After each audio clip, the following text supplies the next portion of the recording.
امام حسن البصری رحمہ اللہ وہ ایک بہت عظیم عالم رہے ہیں تابعین میں سے۔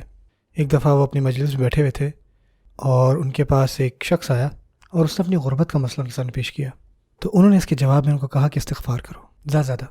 ایک اور شخص آیا، اس کا کوئی اور مسئلہ تھا، تو انہوں نے کہا کہ تم بھی استغفار کرو، زیادہ سے زیادہ استغفار کرو۔ اس دن بہت سارے لوگ آئے بہت سے مسائل لے کر، اور انہوں نے سب کو ایک ہی حل بتایا کہ تم سب زیادہ سے زیادہ استغفار کیا کرو۔ ان کے جو ایک اسٹوڈنٹ تھے انہوں نے پوچھا کہ یا شیخ، آج اتنے سارے لوگ آئے اپنے مسئلے لے کر، اور ان سب کا حل ایک کیسے ہو سکتا ہے بھلا، اور وہ بھی استغفار کرنا؟ استغفار کرنے سے کیا ہوتا ہے؟ تو انہوں نے جواب دیا کہ کیا تم نے یہ آیت نہیں پڑھی؟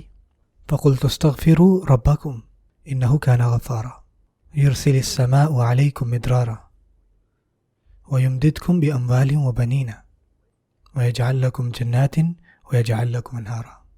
اور استغفار کیا ہے؟ اللہ سے معافی مانگنا۔ استغفر اللہ، استغفر اللہ، استغفر اللہ۔ جب لوگ اللہ تعالیٰ سے معافی مانگتے ہیں نا، اور ان کا یہ استغفار کرنا، اس کا جو نتیجہ ہے نا وہ بہت زیادہ ہو سکتا ہے، حتیٰ کہ اس سے فزیکل میٹرز بھی افیکٹ ہو سکتے ہیں۔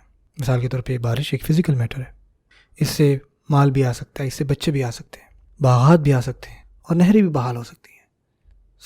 ہمیں زیادہ سے زیادہ استغفار کرنا چاہیے، اور ایک مومن کی یہ ڈیوٹی ہے کہ وہ استغفار کرتا رہے، اور یقیناً انشاءاللہ اس کا اجر ان کو عنقریب ہی پتہ لگ جائے گا۔ اس دنیا میں، آخرت میں تو ہے ہی ہے، لیکن دنیا میں بھی وہ عنقریب اس کے ثمرات دیکھیں گے۔